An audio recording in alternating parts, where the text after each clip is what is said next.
Hello बच्चों, कैसे हो? आपका स्वागत है त्रिपाण स्टडी सेंटर में। आज जो आपके समक्ष टॉपिक प्रस्तुत हुआ है कई मानने में काफ़ी महत्वपूर्ण है हर एक एग्जाम व्यू से। ठीक है, इसमें हम हर एक बात पे विस्तार पर चर्चा करेंगे और वो सारे जो है पहलू पर विचार करेंगे जो अब तक अछूता था। तो चलिए देखते हैं हमारा आज टॉपिक क्या है।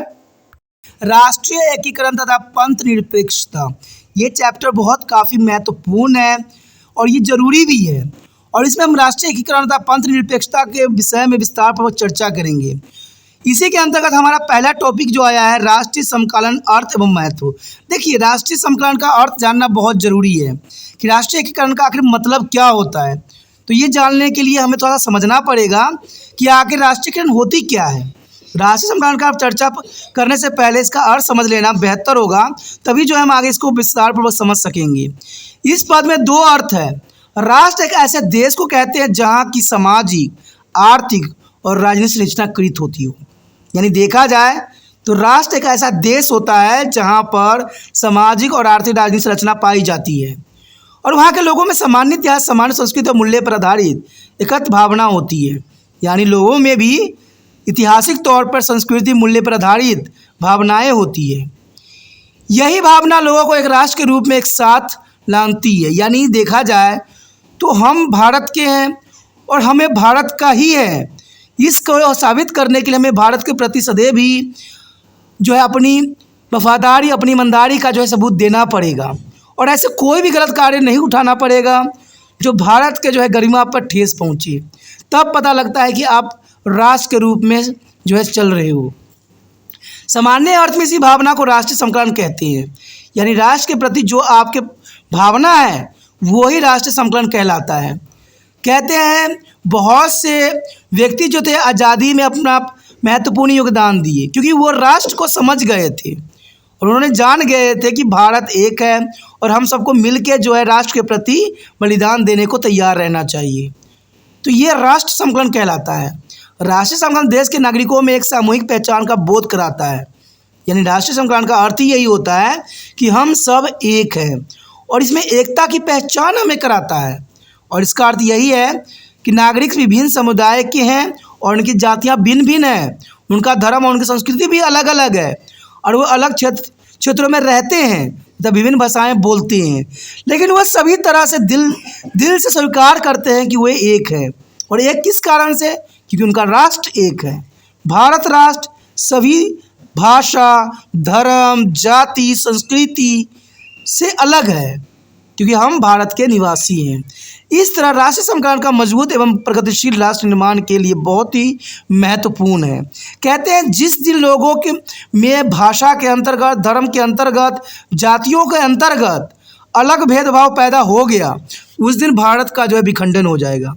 लेकिन कभी भी ये नहीं चाहिए कि सभी लोग जो है अलग अलग धर्मों का जो है अनुसरण करने लग जाए, प्रचार करने लग जाए हद से अधिक और देश की महत्ता को खो दे। कहते देश हमारा एक है, हम सब एक है।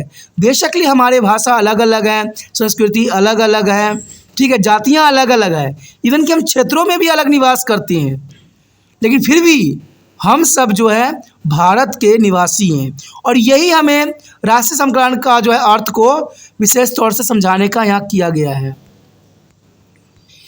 इस बात से आप अवश्य ही परिचित होंगे कि भारत महाविविधताओं वाला देश है। भारत की विविधता इतनी अधिक है जिसकी आप वर्णन भी करना आपके लिए संभव नहीं है। ये विभिन्न जो है प्रजातियाँ, समुदाय, जातियों के लोग रहते हैं और वो विभिन्न जो है भौगोलिक क्षेत्रों में भी रहते हैं तथा अलग अलग भाषा भी बोलते हैं। वो विभिन्न धर्मों में विश्वास भी करते हैं तथा उनका आचरण भी करते हैं। उनके जीवन शैली में भी काफ़ी विविधता देखी जा सकती है, किंतु इस व्यापक विविधता के बावजूद सभी भारतीय हैं और तथा वैसा ही अनुभव करते हैं कि हम सब भारतीय हैं और ये हमारा अनुभव है और ये हमारी पहचान है। हम कहीं भी चले जाएं तो हमारा पहचान भाषा से नहीं होगा, हमारी जाति से नहीं होगा। हमें कहीं भी जो लोग करेंगे विश्व में पहचान तो वो हमें इंडियन कह के ही बुलाएंगे या भारतवासी ही कहेंगे। उस समय जाति का कोई महत्व नहीं रह जाता है, कोई भी धर्म का कोई महत्व नहीं रह जाता क्योंकि हम भारतवासी हैं। उनके अनेक धार्मिक पहचान हो सकती है जैसे हिंदू, मुसलमान, ईसाई, सिख, बौद्ध, फारसी। देखिए भारत में धर्म कई हैं, हिंदू, मुसलमान, ईसाई, सिख, बौद्ध तथा फारसी। धर्मों की कमी नहीं है, लेकिन फिर भी हमारी पहचान एक है। और देखा जाए तो उनकी पहचान पंजाबी, तमिल, मलयाली, बंगाली, मणिपुरी रूप में अथवा दक्षिण उत्तर पूर्वी भारत के रूप में भी हो सकता है, किंतु उनकी जो पहचान देखा गया है, जो सर्वोपरि है, वो है राष्ट्रीय पहचान भारत इंडियन। तो ये काफ़ी महत्वपूर्ण है कि हम कोई भी धर्म से बिलोंग करते हों, कोई भी क्षेत्र से बिलोंग करते हों, लेकिन हमारा राष्ट्रीय एक है और ये सबसे अलग है, इसलिए हम सब भारतीय हैं।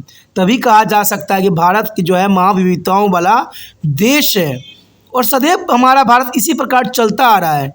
लेकिन कहते हैं कभी कभी जो हम में कुछ गलतफहमियां हो जाती है और कुछ गलत लोगों के जो है मकसद पूरा हो जाता है जब हम अपने आप को ही तोड़ने लग जाते हैं, अपने देश को ही जो है तहस नहस करने लग जाते हैं।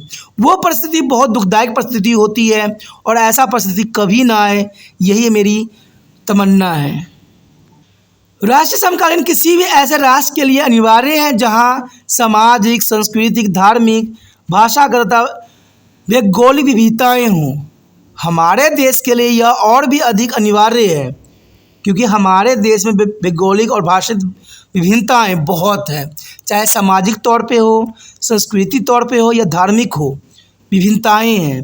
भारत एक विशाल देश है और हमारी जनसंख्या दुनिया के दूसरे सबसे बड़ी जनसंख्या में से है।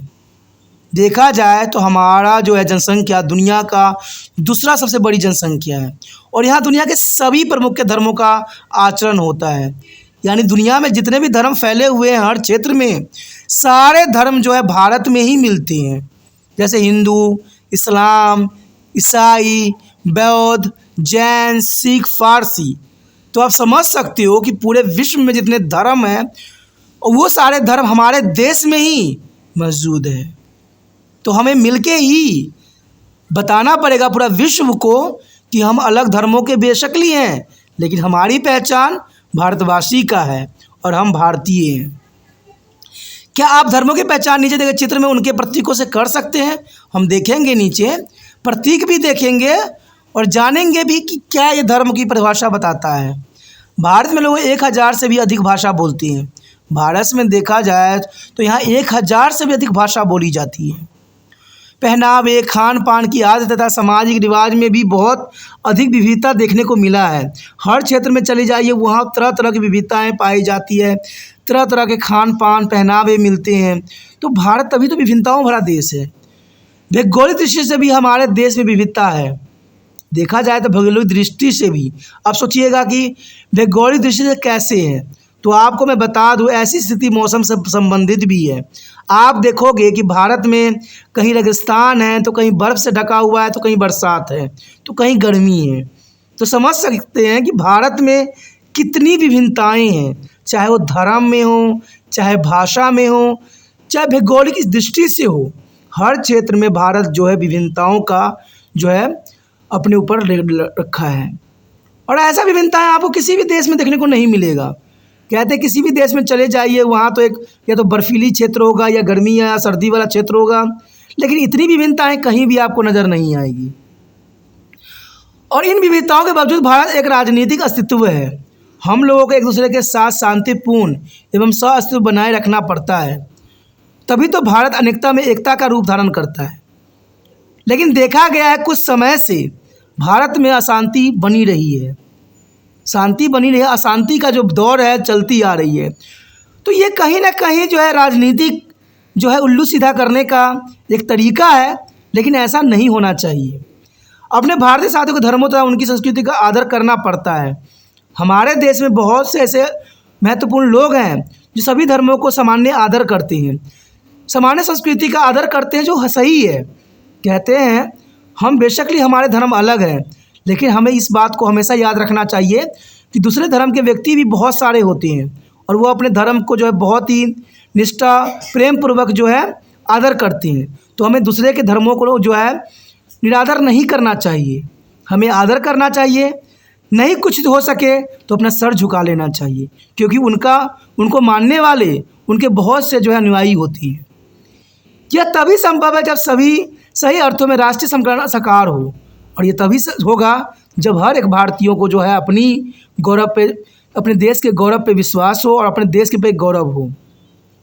राष्ट्रीय समीकरण हमारे राष्ट्र की सुरक्षा तथा इसके विकास के लिए भी आवश्यक है। देखिए, राष्ट्रीय जो समाकलन है वो बहुत महत्वपूर्ण रहेगा हर एक क्षेत्र में। कहते हैं राष्ट्र की सुरक्षा के लिए बहुत ज़रूरी है।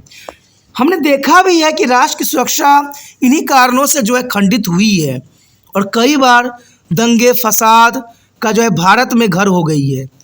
तो ये सही नहीं है और ये रूल कहीं हद तक जो है राजनीतिक नेताओं के द्वारा ही जो है परवान चढ़ाई जाती है। तो ये गलत है। राजनीतिक नेताओं को ये बात समझना चाहिए कि उनको लोगों ने उनकी भलाई के लिए उनको लेके आए हैं, न कि उनकी बुराई के लिए। तो ये उनकी समझ होनी ज़रूरी है, क्योंकि सिर्फ सीट जीत लेना, पार्टी में बने रहना, ये मकसद किसी को भी नहीं होना चाहिए। अगर आप अच्छे कार्य करोगे तो लोग भी आपको अच्छा ही समझेंगे और सदैव आपको ही विजय बनाएंगे। यहाँ पर आप देख सकते हो कि हमारे देश में कितने धर्म हैं और इस सभी धर्मों के जो है चिन्ह आपके समक्ष प्रस्तुत हैं और ये चिन्ह से आप अंदाज़ा लगा सकते हो कि भारत विभिन्नताओं भरा देश है और यहाँ कई धर्म के लोग रहते हैं, लेकिन फिर भी इन सब को मिल के जो है हम भारतीय बनते हैं। यानी यही भारत की पहचान है और विश्व में भारतवासियों ने इस पहचान को खोया नहीं है। सभी देश हम पे गर्व करते हैं कि यहाँ पर इतनी अलग अलग धर्म होने के बावजूद भी हम सब एक हैं और हम सब एक बन गए थे, तभी यहाँ से अंग्रेज भाग गए थे। अगर हम एक नहीं बनते तो शायद आज भी हम गुलामी की जंजीरों में जकड़े हुए होते। उसके पश्चात हमारे समक्ष है राष्ट्रीय आंदोलन तथा राष्ट्रीय समकालन। आपको ऐसे अवसर याद होंगे जब आपने पढ़ा था या आपसे कहा गया था कि प्राचीन युग में भारत देश था। ठीक है, प्राचीन युग में भारत एक देश था जहाँ जिस भारत को हम आज देखते हैं वो प्राचीन युग से ही बना हुआ है। आप ये सोचते होंगे कि यहाँ पर सिर्फ आज धर्म बनी है, तो ये गलत फहमी में हो। कहते हैं हमारे देश में पहले से ही धर्म मौजूद थे, हर तरह के लोग रहते थे, लेकिन इसका अस्तित्व मात्र भौगोलिक रहा है, क्योंकि यह अनगिनत राजवाड़ों में विभाजित था उस समय और उसमें संस्कृति समानताएं भी थी, किंतु यह आज की तरह एकीकृत तथा समकलित राष्ट्र नहीं था। ब्रिटिश शासन के दौरान पहली बार भारतीय प्रशासन दृष्टि संगठित हुआ। जब भारत में ब्रिटिश आए तो भारत में ब्रिटिशों ने प्रशासनिक दृष्टि से इसको बना दिया और ब्रिटिश शासकों ने अनेकों राजवाड़ों पर कब्जा किया तथा अन्य पर जो है प्रक्षेप रूप से अपना शासन स्थापित किया। यानी अंग्रेज थे जिन्होंने राजवाड़ों को जो है अपना महत्वाकांक्षा का भेंट चढ़ा दिया। भारत का एक भौगोलिक तथा प्रशासनिक अस्तित्व कायम हुआ, किंतु लोगों में राष्ट्र की भावना तथा संवेदनशीलता नहीं थी। उस समय लोग ये नहीं समझते थे कि राष्ट्र की भावना क्या होती है, संवेदनशीलता क्या होती है, बल्कि ब्रिटिश शासकों को तो विभाजित करो और शासन करो की नीतियाँ थी। वो चाहते थे कि भारत में उनकी जो है हमेशा बनी रहे, इसलिए वो जानते थे कि हिंदू और मुस्लिम को आपस में अगर हम लड़ा देते हैं तो उनका जो है अस्तित्व बना रहेगा, और अंत में उन्होंने इसी नीतियों का ही अनुसरण किया। लेकिन तब तक वो नहीं समझ पाए कि भारतवासी जाग चुके थे और उनके दिए हुए ज्ञानों से समझ चुके थे कि आज़ादी क्या चीज़ होती है, और उन लोगों के प्रमुख रूप से हिंदू मुसलमानों में सांप्रदायिक विभाजन को बढ़ावा दिया, और जिसके कारण आपको पता ही होगा कि भारत का बंटवारा का जो दुख सहना पड़ा, शायद विश्व में ऐसा कभी भी न हुआ हो। साथ ही यहाँ के लोगों के आर्थिक विकास की अपेक्षा ने देश को अधिक विभाजित कर दिया, क्योंकि देश जो है कई भागों में बट गया था और भारत का बटना कई मानने में सही नहीं था। उस समय पहली बार राष्ट्रीय स्वतंत्रता आंदोलन के दौरान लोगों में राष्ट्र की भावना और संवेदनशीलता का संचार हुआ। यानी देखा जाए जब अंग्रेज भारत में आए, जब अंग्रेजों कूटनीतियों का जो परवान चढ़ने लगा, तब पहली बार राष्ट्रीय आंदोलन जो है स्वतंत्रता आंदोलन के दौरान भारत में राष्ट्र की भावना जो है जागी। राष्ट्रीय समकालन की आवश्यकता महसूस की गई और इस आंदोलन में विभिन्न क्षेत्रों, धर्मों, संस्कृतियों, समुदाय, जाति तथा पंथों के लोग एकजुट हुए ताकि ब्रिटिश सत्ता को भारत से निकाल फेंका जा सके। विशेष रूप से 1885 में गठित भारतीय राष्ट्रीय कांग्रेस के झंडे के नीचे देश के सभी भागों के लोग एक साथ मिलकर ब्रिटिश शासन के भारत छोड़ो के लिए बाध्य कर दिया। क्योंकि कहा जाता है, देखिए, जब लोग समझदार बने तो 1885 में उन्होंने अपनी भारतीय राष्ट्रीय कांग्रेस की स्थापना भी किया। क्योंकि ब्रिटिश शासन ने विभाजन करो और शोषण करो की नीतियों अपनाई थी। राष्ट्रीय आंदोलन ने देश के लोगों में एकता को मजबूत करने पर बल दिया और आंदोलन के नेतृत्व में समानता, स्वतंत्रता एवं पथ निरपेक्षता एवं सामाजिक आर्थिक विकास पर अधिक बल दिया। यही कारण है कि जब भारत स्वतंत्र हुआ तो इसके भारत के प्रमुख लक्षणों के रूप में स्वीकार किया गया। देखा जाए तो अंग्रेजों की कूटनीतियों के कारण भारत को बहुत से दुख दर्द का सामना करना पड़ा। क्योंकि उनका जो विचार था फूट डालो राज्य करो की नीति, वो कई मायने में सार्थक हुआ। क्योंकि लोग नहीं समझ पाए कि उनके चाल क्या था। जैसे आज के लोग नहीं समझ पाते हैं बड़े बड़े नेताओं के चाल को, और उनके चालों में इस तरह से वो उलझ जाते हैं। बाद में उनको एहसास होता है कि ये तो रास्ता गलत था। मैं यही कहता हूँ कि आज आधुनिक युग है, समझने की बात है, सोचने की बात है, विचार करने की बात है कि हम किसी के भी लालच और लोभ में न पड़ के हम अपने आप को स्वतंत्र रखें। उसके पश्चात हमारे समक्ष है राष्ट्रीय समकालन और भारतीय संविधान। देखिए, जब 15 अगस्त 1947 को भारत आज़ाद हुआ तो इसके समक्ष अनेक समस्याएं थी। कहते समस्या इतनी थी कि कहते हैं समस्याओं का सलूशन करना बहुत ही दुष्कर्म कार्य था। आप समझ सकते हो कि जो आजकल के नेता कर रहे होते हैं वो कुछ भी नहीं है। जो आज़ादी के समय नेताओं ने किया वो बहुत ही समझ वाले थे, सोच वाले थे। उन्होंने तभी कॉन्स्टिट्यूशन में हर बातों को जिक्र किया। लेकिन दुर्भाग्यपूर्ण आज देखा जाए तो वो सारी बातों को आज के समय में खंडन किया जा रहा है जो हमारे संविधान में लिखी गई है। और ये सब उन्हीं नेताओं के कारण ही हो रहा है जो सही नहीं है। कहते हैं जब 15 अगस्त 1947 को भारत आज़ाद हुआ तो उसके समक्ष बहुत सी चुनौतियाँ थी। राष्ट्रीय समकालन तो एक बहुत बड़ी चुनौती थी। उसी समय देश को 2 भागों भारत और पाकिस्तान में विभाजन भी हुआ था और इस दौरान देश सबसे बुरे सांप्रदायिक दंगों के दौर से गुजरा था। इतनी भयंकर दंगे फसाद की गई थी जो आप कल्पना भी नहीं कर सकते। और कुछ हद तक आज भी दंगे फसादों को बड़े बड़े नेता लोग प्रमाण चढ़ा रहे हैं। तो ये सही नहीं है। बहुत लोगों को शरणार्थियों की तरह उन क्षेत्रों को छोड़कर दूसरे क्षेत्रों में भागना पड़ा जहां वो पीढ़ियों से रह रहे थे। यानी आपने देखा होगा कि हिंदू कहते मुसलमान और सिखों की इतनी बड़ी मात्रा में अदला बदली हुई थी जो अब तक इतिहास में हुआ ही नहीं कभी। कहते हैं ये बहुत दुखदायक परिस्थिति थी। और आपने कुछ फिल्मों और टेलीविज़न पर भी ऐसा दृश्य देखे होंगे। गदर फिल्म में इसके सारी दृश्य को बहुत खूबी बनाया गया है। आप देख सकते हो उसमें कितनी दुखदायक परिस्थितियों से लोगों को गुजरना पड़ा। ट्रेन में भर भर के लाशें भेजी जाती थी। हिंदुस्तान से पाकिस्तान जाता था, पाकिस्तान से हिंदुस्तान आता था। तो इतनी भयंकर दृश्य देख के किसी के भी रूहें खड़ा हो जाए। लेकिन कहते हैं ऐसी सब अंग्रेज़ों की कूटनीतियों और कुछ नेताओं के अपनी महत्वाकांक्षा के कारण ये सब हुआ जो नहीं होना चाहिए था। भारत में एकता और अखंडता बनाए रखना काफ़ी महत्वपूर्ण है, लेकिन कुछ लोगों के महत्वाकांक्षाओं के कारण इसकी गलत ही भावना आती है। कहते हैं भारत की अखंडता एकता की जो दुश्मन है वो सदैव दुश्मन ही रहेंगे और भारत को तोड़ने वाले लोग कभी भी खुश नहीं रह पाएंगे। कहते हैं भारत की अगर पृष्ठभूमि के कारण भारतीय संविधान राष्ट्रीय अवलोकन में बहुत अधिक बल देता है और इसकी प्रस्तावना में ही राष्ट्रीय एकता एवं अखंडता को एक प्रमुख उद्देश्य के रूप में शामिल किया गया है।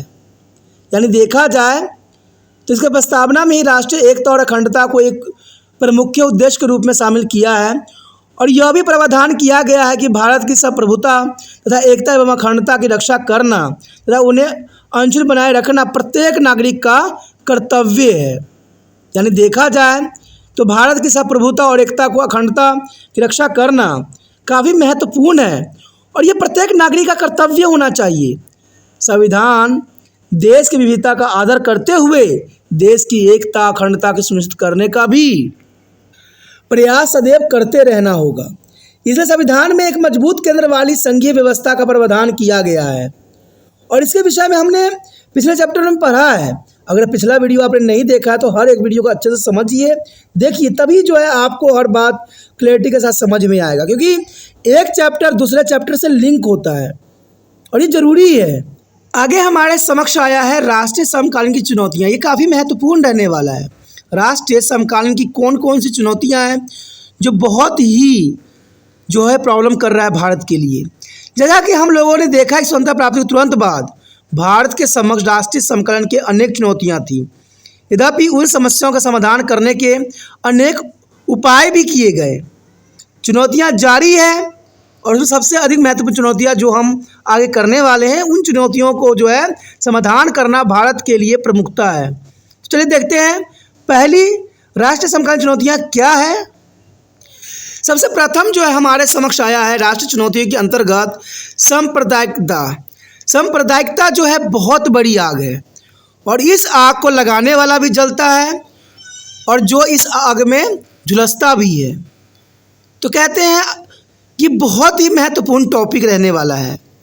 सांप्रदायिकता वैसी सर्वधानिक जटिल समस्याओं में से एक है जिसका सामना भारतवर्ष से करता आया है और यह तब जन्म लेती है जब एक धर्म के लोग अपने धर्म के प्रति अधिक प्रेम तथा दूसरे धर्म के विरुद्ध घृणा करने लग जाते हैं। दोस्तों, ये बहुत ही दुर्भाग्यपूर्ण बात है कि कोई एक व्यक्ति जो है एक धर्म को अपने काफ़ी प्रेम करते हैं और दूसरे धर्म के विरोधी होते हैं। देखा जाए तो देखिए, हर एक धर्म अच्छी बातें ही सिखाता है। हमें हर एक धर्म को जो है इज्जत सम्मान करना चाहिए और हमें इस बात को ध्यान रखना चाहिए कि उस धर्म को मानने वाले भी लोग करोड़ों लाखों में होते हैं। जब इतने लोग उस धर्म को मान रहे होते हैं तो उनके विरुद्ध घृणा पैदा करना ये सही नहीं है, क्योंकि सभी धर्म महत्वपूर्ण है, क्योंकि जो लोग उनको मानते हैं वो उनके लिए सर्वश्रेष्ठ होता है। मैं तो इतना सा ही कहता हूँ, अगर आप किसी धर्म या किसी भी क्षेत्र में नहीं जाते हो और उसके आसपास से गुजरते हो तो आपका सर जो है झुक जाना चाहिए उसके सम्मान में। इस तरह की भावना धार्मिक कट्टरवाद और जो धर्म निरपेक्षता को बढ़ावा देती है, क्योंकि जो व्यक्ति धर्म जो है अपना एक ही धर्म को प्रिय मानते हैं, दूसरे धर्म से विरुद्ध घृणा करते हैं, इस तरह की भावना धार्मिक कट्टरवाद और जो धर्मांधता को बढ़ावा देती है। तो देश की एकता अखंडता के लिए सबसे बड़ी खतरा पैदा करता है। ऐसे होने की संभावना भारत जैसे देशों में अधिक रहती है, क्योंकि भारत तो आपको पता ही है विभिन्नताओं से भरा देश है और यहाँ पर जितने धर्म है, उतनी भाषा है, उतने ही जातियाँ निवास करती है। तो ऐसी भावना देश में जो है अत्यधिक गंभीर समस्याओं को पैदा कर सकता है।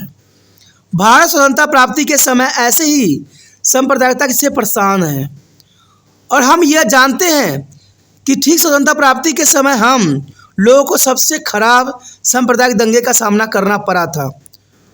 बात सही है, जब हमने स्वतंत्रता प्राप्ति की थी तो आपने देखा भी होगा, सुना भी होगा और कई प्रोग्राम में जाना भी होगा कि इतनी बड़ी वो आग थी जो आज तक शायद कभी भी देखने को न मिला। कहते जब भारत और पाकिस्तान का विभाजन हुआ तो सबसे पहले तो है सांप्रदायिक दंगे फसाद ने जो है देश को तबाह कर दिया। उसके बाद भी देश के विभिन्न भागों में अनेक बार सांप्रदायिक दंगे होते हुए रहे और देखा जाए तो आज हम मॉडर्नाइज दुनिया में जहाँ पर हमें हर बात की समझ है, हर बात को हम जानते हैं, आज के समय राजनीतिक उल्लू सीधा करने के लिए आए दिन सांप्रदायिक दंगे फसाद का जो है सहारा लिया जा रहा है, जो सही नहीं है। कहते हैं आप अपनी कुर्सी के लिए इस तरह के सांप्रदायिक दंगा फसाद करवाते हो, ये कहाँ तक उचित है।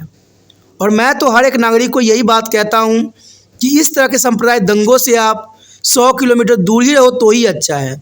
कोई आपको भड़काए, कोई आपको चढ़ाए तो सही नहीं है। कहते हैं मंत्री लोगों का काम ही होता है कि एक दूसरे को लड़ाएं और एक दूसरे के सहानुभूति को बटोरे। वो एक दूसरे के जो है पार्टियों को नीचा दिखाने के लिए एक दूसरे के क्षेत्रों को जो है नुकसान पहुंचाते ही रहती है और ये सच है, इससे आप भी मुंह नहीं मोड़ सकते। तो आप लोग भी उनकी जो है बातों को समझिए जो आप में सांप्रदायिक जैसा आग लगाना चाहते हैं, क्योंकि आप उसमें अगर एक बार फंस जाइएगा तो जीवन भर नहीं निकल पाइएगा। और बड़े मंत्री लोग तो कुछ भी कर लेते हैं, उनके लिए कानून भी उनका है, कहते हैं सब कुछ उनका ही है, उनके लिए कुछ भी करना संभव नहीं है।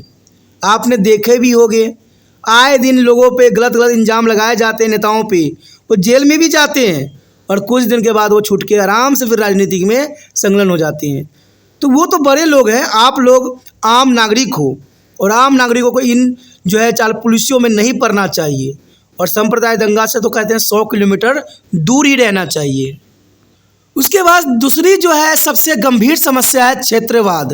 देखिए ये भी बहुत बड़ी समस्या है। क्षेत्रवाद राष्ट्रीय समीकरण के मार्ग में एक अन्य बाधा है। कई अवसरों पर यह लोगों को राष्ट्रीय प्राथमिकता की कीमत पर भी क्षेत्रीय हितों की बढ़ावा देने के लिए प्रोत्साहित करता है। और यह सोच हो सकती है कि निर्णय लेने वाले का ध्यान आकर्षित करने के लिए किसी विशेष क्षेत्र की समस्याओं को उठाना तथा उस क्षेत्र की उचित मांगों को पूरा करने के लिए उन्हें बाध्य करना आवश्यक होता है। आपने देखा ही होगा कि क्षेत्रवाद के रिगार्डिंग बहुत बड़ी समस्या है। आपने देखा होगा कि जहां हमारे देश में गंगा बहती है, जहां पानी शुद्ध है, अब वही देखिएगा कई क्षेत्रों में जो लोग हैं गंदे पानी पीने को भी मजबूर हैं और किसी क्षेत्र में पानी के जो है ऐसे ही वेस्ट किया जाता है। तो इसका कारण क्या है? इसका कारण क्षेत्रवाद है। हम बेशकली भारत देश के निवासी हैं, लेकिन आज क्षेत्रवाद ने बहुत बड़ी समस्या खड़ी कर दी है। कहते हैं जो सुविधा उन क्षेत्रों को मिलता है वही सुविधा उस क्षेत्र को भी मिलना चाहिए, लेकिन क्षेत्रवाद ने बहुत बड़ी गंभीर समस्या पैदा कर दिया है। सबसे बड़ी समस्या ये होती है कि मान लीजिए कोई व्यक्ति का एक्सीडेंट हो गया है, तो पुलिस वालों को बुलाया जाता है, तो उस समय पुलिस वाला ये निर्णय करते हैं कि ये जो एक्सीडेंट हुआ है किस क्षेत्र में हुआ है। कहते हैं इस क्षेत्र में हुआ है कि उस क्षेत्र में हुआ है, और इसके कारण जिस बेचारे का एक्सीडेंट हुआ है वो तरफ तरफ के मर जाता है। कारण क्या है इसका? क्षेत्रवाद होना। क्योंकि पहले तो हम ये होता है, मानवता ये कहती है कि पहले जो घायल है उनको इलाज करना चाहिए, तब क्षेत्रवाद देखना चाहिए किस क्षेत्र में है। लेकिन आप लोगों ने देखा ही होगा ये समस्या आम है कि लोग क्षेत्रवाद के आड़ में बड़े बड़े लोग भी इसका बखूबी फायदा उठाते हैं। आपने देखा भी होगा कि भारत का आए दिन जो है राज्य और केंद्र शासित प्रदेश जो है बदलता ही रहता है। कारण क्या है? क्षेत्रवाद। कोई राज्य है तो उनको दूसरे राज्य से प्रॉब्लम होती है, हमारे राज्य को देख नहीं रही, वो नहीं, तरह तरह के जो है बातें करके देश जो है राज्य को बंटवारा कर देती हैं। आपने देखा ही होगा कि बिहार पहले एक था, झारखंड एक था, अब 2 राज्यों में कन्वर्ट हो गया। इवन कि हैदराबाद को 2 भागों में भी बांट दिया गया, जम्मू कश्मीर को भी 2 भागों में बांट दिया गया। अब कितने बंटवारे करेंगे, कितने टुकड़े करेंगे देश को? कहते हैं जितना टुकड़ा होता जाएगा उतनी समस्या पैदा होता जाएगा। अगर मान लीजिए एक खेत है, बहुत बड़ी खेत है, उसमें हल चलाना भी आसान होता है, सब काम करना भी आसान होता है, लेकिन जब इसको बंटवारा करके टुकड़ा टुकड़ा कर देते हैं तो वो किसी के लायक नहीं रह जाता है। तो फलने फूलने की तो बात दूर की है, सिर्फ वहाँ पर जो है राजनीतिक जो है उल्लू सीधा की जाती है। तो सांप्रदायिकता जो है सबसे बड़ी आग तो है ही है, लेकिन क्षेत्रवाद उससे भी भयंकर आग है। क्योंकि क्षेत्रवाद कहते हैं लोग अपने जगहों के लिए लड़ रहे होते हैं, और ये समस्या कई मानने में बहुत ही खतरनाक है। यह सोच यथापिक लगती है कि ये मार्गो क्षेत्र की सच्ची शिकायतों पर आधारित हो सकती है। उस क्षेत्र के राज्य के विकसित करने की प्रक्रिया में उचित हिस्सा नहीं मिला हो, वो मांगे किसी भी क्षेत्र को लगातार अवहेलना पर भी आधारित हो सकती है। तो कहते हैं इसका कारण कई हो सकते हैं, कई रीज़न बन सकते हैं, लेकिन जर्नल सी बात है ये रीज़न बहुत ही खतरनाक सिद्ध होते रहे हैं हमारे भारत के लिए। पिछले 6 दशकों की योजनाबद्ध विकास के बावजूद देश के सभी क्षेत्र का वांछित ढंग से विकास नहीं हो पाया है। अब देखिए भारत में 6 दशक हो चुकी है, लेकिन अभी भी देश में जो है किसी भी क्षेत्र का अच्छे से विकास नहीं हो पा रहा है। कहते हैं बहुत से मंत्री लोगों ने बहुत से कमेंट किए हैं कि हमारे देश का जो है विकास हो चुका है, लेकिन शायद उन्होंने उन क्षेत्रों में जो अपना कदम नहीं रखा है जो विकास से 100 किलोमीटर दूर है। ऐसे बहुत से क्षेत्र हैं जहाँ तक सरकार की जो है नीतियों का अनुसरण नहीं किया जाता है, और ये बहुत दुखदायक परिस्थिति है। जब नेता लोग ऐसे भाषण देते हैं तो मुझे बहुत ही अफसोस होता है कि ये क्या बोल रहे हैं। इनकी बातें कहाँ तक सार्थक है। कहते हैं हम 6 दशकों से योजनाबद्ध विकास किए हैं और करवा रहे हैं, लेकिन फिर भी जो है जो विकास हमें देखना चाहिए वो विकास जो है 100 किलोमीटर दूर है। अन्य कारणों के साथ साथ वंचित सामाजिक आर्थिक विकास नहीं होने से भी अलग राज्य गठन के लिए मांगें होने लग जाती है, क्योंकि ऐसा अगर विकास नहीं होगा तो अलग राज्य की मांग तो होनी स्वाभाविक होता है। क्या आप जानते हैं कि भारत में कितनी बार क्षेत्रीय आकांक्षाओं पर आधारित आंदोलन के कारण राज्य का पुनर्गठन किया गया है? आप सोच के भी हैरान हो जाओगे और जब इतिहास पलट के देखोगे तो हैरान हो जाओगे कि आज़ादी के बाद न जाने कितने बार जो है राज्यों को अलग अलग बांटा गया है। लेकिन कई बार क्षेत्रवाद राष्ट्रीय हितों की अवहेलना करता है तथा लोगों के दूसरे क्षेत्रों के हितों के विरुद्ध नकारात्मक भावनाओं को प्रोत्साहित भी करता है, और कई बार इन्हीं कारणों से भी दंगा फसाद होता है, एक आम बात है। और ऐसी स्थिति में क्षेत्रवाद हानिकारक होता है और अनेक अवसरों पर क्षेत्रीय विरोध तथा प्रदर्शन जो है राजनीतिक सोच पर आधारित होती है, और इन सब का कारण जो है राजनीतिक सोच है। कहते हैं राजनीतिक नेता सिर्फ अपना सिक्का जमाना चाहते हैं। एक बार 1857 में कहते हैं देखा जाए 1857 में एक मंत्री के कारण भारत का 2 टुकड़ा हो गया, और आज भी वही दोहराया जा रहा है कि मंत्रियों की इच्छाओं के कारण राज्यों का 2 भाग हो रहा है, जो सही नहीं है। कहते हैं जब राज्य एक होता है तो संसाधन भी एक होते हैं, जब राज्य 2 हो जाते हैं तो संसाधन भी जो है बंटवारे में आ जाते हैं। तो इसका मतलब है कि हमारा देश का जो है सही मार्ग नहीं है, ये देश के लिए जो है शोचनीय अवस्था है। और कहते हैं अब ये बात किसके साथ करें, कोई अगर व्यक्ति समझदार हो तो ना बात चले कि ये सब गलत है, हम कहें तो कहें किसको। आम नागरिक तो सिर्फ आम नागरिक ही होता है। कहते हैं जिनके पास शक्ति है वही कुछ कर सकते हैं, लेकिन वो सिर्फ अपनी पार्टियों को बचाने में ही अग्रसर रहते हैं। आक्रामक क्षेत्रवादी तो और भी अधिक खतरनाक है। क्षेत्रवादी देखा जाए तो सबसे अधिक हानिकारक, सबसे अधिक खतरनाक है, क्योंकि यह अगलवादी हो जाता है। और इस तरह की भावनाओं का अनुभव असम तथा जम्मू कश्मीर के राज्यों में कुछ भागों से हमें प्राप्त हो रहे हैं, और जर्नल सी बात है, हमने देखा है, जाना है, जो कि बहुत दुखदायक परिस्थिति है। अब यहाँ पर आप देख सकते हो कि एक आंदोलन का चित्र यहाँ प्रस्तुत किया गया है। दार्जिलिंग आंदोलन है जो कि काफ़ी महत्वपूर्ण आंदोलन थी, और ये आंदोलन कई मायनों में महत्वपूर्ण इसलिए भी थी क्योंकि ये जो है काफ़ी जो हमें शिक्षा देने के लिए पर्याप्त थी। आगे जो हमारे समक्ष आया है भाषावाद।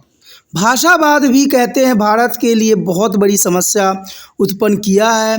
और देखा जाए तो भारत में हम जानते हैं कि भारत एक बहुभाषीय देश है, यानी यहाँ पर बहुत से भाषा बोली जाती है। भारत के लोग लगभग 2000 भाषाएं तथा बोलियाँ बोलते हैं। 2000 भाषाएं तथा बोलियाँ होना कहते हैं किसी भी देश को जो है अलग बनाती है।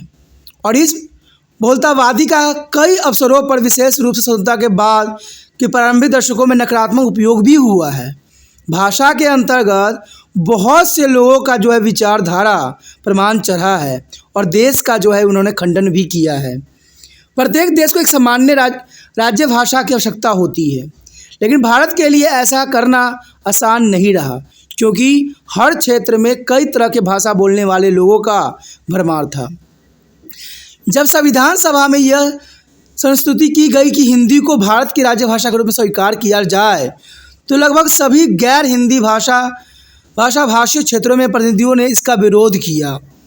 और ये बहुत दुखदायक परिस्थिति थी, क्योंकि हम जानते हैं हम हिंदी बोलते हैं, बहुत से देश राज्यों में जो है हिंदी बोली जाती है, लेकिन जब भारत की भाषा राज्य भाषा के रूप में हिंदी को मान्यता दी गई, लेकिन जो गैर हिंदी भाषी लोग थे इन्होंने इसका जो है विरोध किया। और एक समझौते के अंतर्गत संविधान सभा ने हिंदी को राज्य भाषा घोषित किया, लेकिन यह भी प्रावधान किया गया कि 15 वर्ष तक अंग्रेजी का केंद्र सरकार के द्वारा प्रयोग होता रहेगा। यानी 15 वर्षों तक अंग्रेजी का जो है केंद्र सरकार द्वारा प्रयोग करे जाने का प्रावधान किया गया। कहते हैं भाषा ये एक साधन है जिसके द्वारा हम अपने विचार दूसरे के सामने प्रस्तुत कर सकते हैं या दूसरे के विचारों से अवगत हो सकते हैं। लेकिन भाषा पर भी देखा जाए तो भारत को तोड़ने के लिए हर संभव कोशिश किया गया, लेकिन फिर भी कहते हैं उनके मकसद जो थे, जो ये चाहते थे, वो कामयाबी नहीं मिल सका उन्हें। जब 1955 में गठित राज्य भाषा आयोग ने राज्य भाषा के रूप में अंग्रेजी के स्थान पर हिंदी को प्रयोग की सिफारिश की तो गैर हिंदी भाषी क्षेत्रों में इसका व्यापक विरोध हुआ और हर क्षेत्रों में जो है विरोध किया गया। अब यहाँ बात ये उठता है कि भाषा का जो यहाँ पर राज्य भाषा का दर्जा दिया गया, क्या आपको लगता है कि आम व्यक्तियों ने इसका विरोध किया होगा? मुझे तो कदाचित ऐसा नहीं लग रहा है कि आम व्यक्तियों ने इसका विरोध किया होगा। विरोध तो अपने स्वार्थ के लिए बड़े बड़े लोग करते हैं और जनरली बात देखा जाए तो बड़े बड़े नेता लोग ही करते हैं। आप कोई भी आंदोलन उठा के देख लीजिए, उसमें बड़े बड़े नेता ही सम्मिलित थे। आम व्यक्ति कभी भी इन चीज़ों के पीछे नहीं भागता है। उनके लिए तो सबसे महत्वपूर्ण होता है घर को चलाना। तो गैर हिंदी भाषी क्षेत्रों में इसका व्यापक विरोध हुआ, तो ये बहुत बड़ी दुखदायक परिस्थिति थी। आपको पता ही होगा, चाहे हम किसी भी धर्म से बिलोंग करते, कोई भी भाषा बोलते हों, लेकिन हिंदी का सभी क्षेत्रों में महत्वपूर्ण योगदान रहा है। और आज तो देखा जाए तो विदेश में भी हिंदी जो है लोग बोल रहे हैं। इवन के देखा जाए तो भारत के प्रधानमंत्री जी भी जो है दूसरे देशों में जाके हिंदी का ही उच्चारण कर रहे हैं। तो इससे हमारे देश का गौरव बढ़ता है। सभी देश जानते हैं कि हिंदुस्तान है ये, और हिंदुस्तान में हिंदी बोली जाती है। मैं किसी भाषा के खिलाफ नहीं हूँ, सभी भाषा बहुत ही सुंदर है, जो आप बोलते हो बहुत ही अच्छा है, लेकिन कुछ तो मान्यता दिया जाए जिससे हर क्षेत्र में जो है इसका व्यापक प्रभाव हो। तो कहा जाए हिंदी को अगर राज्य भाषा का दर्जा दिया गया तो इसमें कोई बुराई नहीं था, और क्षेत्रीय रूप से इसका जो है विरोध करना गलत था। आज के समय देखिए हर क्षेत्र में जैसा क्षेत्र है वैसा ही भाषाओं का प्रयोग किया जा रहा है, जो सही है, क्योंकि जो भाषा आपको अपने क्षेत्र में समझ में आता है, राजकाज की भाषा कुछ हद तक उसी भाषा में होना ज़रूरी होता है, क्योंकि आपको उसको पढ़ना भी होता है, समझना भी होता है। तो ये अच्छी बात है। अगर पंजाब क्षेत्र में चले जाइए तो वहाँ पर जितने भी काम होते हैं पंजाबी भाषा में ही होते हैं। महाराष्ट्र में चले जाए तो वहाँ पर जो है महाराष्ट्री भाषा में ही होता है, और किसी भी क्षेत्र में चले जाइए तो वहाँ पर उसी भाषा का प्रयोग होता है।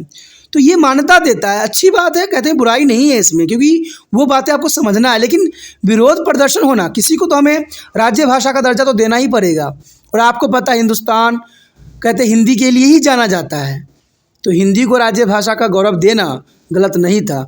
और जिन व्यक्तियों ने इसका विरोध किया वो कई मायने में देश के हित नहीं चाहते थे। वैसे विरोधी एक प्रदर्शन एक बार फिर 1963 में हुई, जब लोकसभा में राज्य भाषा विधेयक प्रस्तुत किया गया। कहते ये विरोध का दौर सदैव चलता ही रहा भाषा के अंतर्गत। अंत एक समझौता के तहत 1963 के अधिनियम के द्वारा सरकारी कामकाज के लिए अंग्रेजी के प्रयोग को जारी रखने की अनुमति दी गई तथा इसके लिए कई जो है समय सीमा निर्धारित नहीं की गई, क्योंकि उस समय से जो है आज देखिएगा हर जगह जो है अंग्रेजी भाषा का उपयोग किया जाता है। लेकिन बात ये रह जाती है कि बहुत से लोग हिंदी को जो है बेखूबी समझते हैं, जानते हैं, पढ़ते हैं, लेकिन जब उनके समक्ष अंग्रेजी भाषा में कुछ लिखी होती है तो उनको समझना बहुत ही दुष्कर्म कार्य हो जाता है। तो इसे कई लोग जो है फ़ायदा भी उठा लेते हैं। मेरा तो विचार यही है कि जिस क्षेत्र में आप रहते हो उसी भाषा का उपयोग जो है कहते काम काज में भी करना चाहिए, लेकिन राज्य भाषा का दर्जा किसी न किसी को तो मिलना ही चाहिए, क्योंकि भारत हिंदी भाषा के लिए ही जाना जाता है। तो हिंदी को जो है राज्य भाषा का रूप में, राष्ट्रभाषा के रूप में देना गलत नहीं था। अब देखिए हर देश की अपनी एक भाषा होती है और उसी भाषा में जो है वो लोग अपना सारे रिप्रेजेंट करते हैं। तो हम भी अपने देश के भाषा क्यों नहीं गौरव को बढ़ाएं, ये हमारा परमसिद्ध अधिकार है।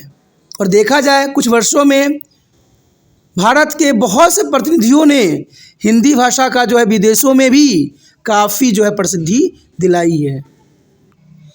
हिंदी भाषा को राज्य भाषा बनाए जाने के विरोध में होने वाले आंदोलन को समय विभिन्न भाषा समूहों के संतुष्ट करने और राष्ट्रीय समकाल के बढ़ावा देने के लिए एक त्रिभाषीय फार्मूला को विकसित किया गया था, और इसके अनुसार प्रत्येक को 3 भाषा पढ़नी होगी। यानी देखा जाए तो ये भाषा 3 भाषा पढ़ने की अनुमति दी गई।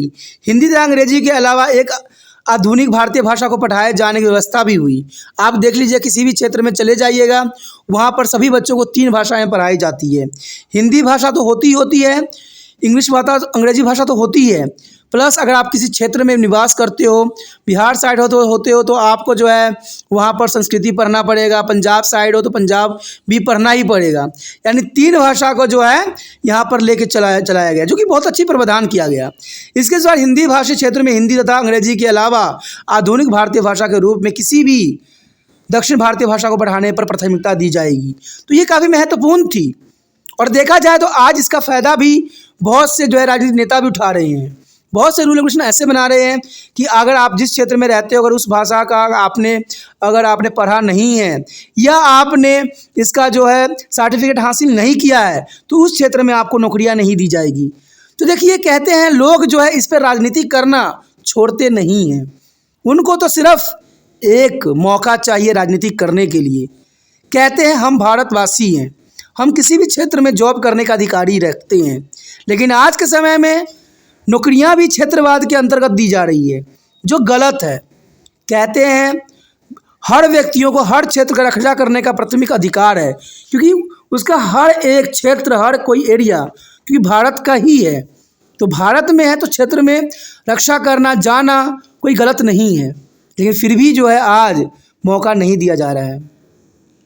गैर हिंदी भाषी क्षेत्रों में वहाँ की क्षेत्रीय भाषा और अंग्रेजी के अलावा आधुनिक भारतीय भाषा के रूप में हिंदी पढ़ाई जाएगी।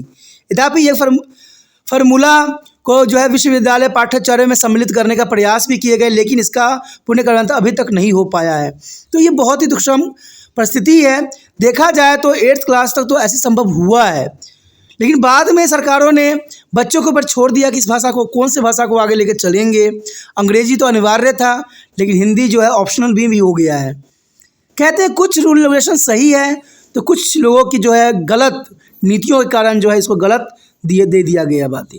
तो ये सभी बातें एक दूसरे से मेल कभी नहीं खा रही है।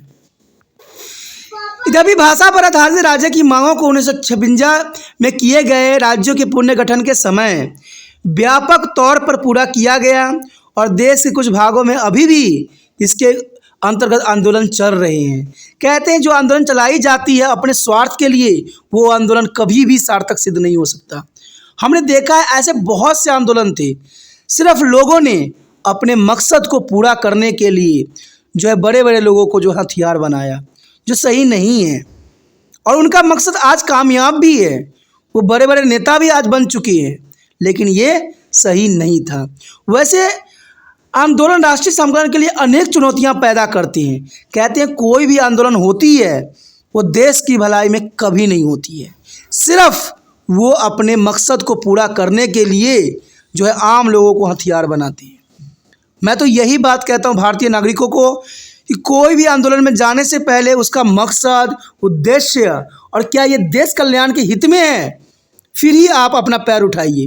क्योंकि बड़े बड़े नेताओं के चक्कर में ना आइए, इससे देश बर्बाद होता है। और कहीं आप पुलिस के लफड़े में फंस गए तो आपके बाल बच्चों के साथ बहुत ही बुरा हो सकता है। इसलिए अच्छा है कि इस आंदोलन से आप कोसों दूर रहिए। बड़े लोगों को जेल में जाना, जेल से बाहर निकलना आम बात है।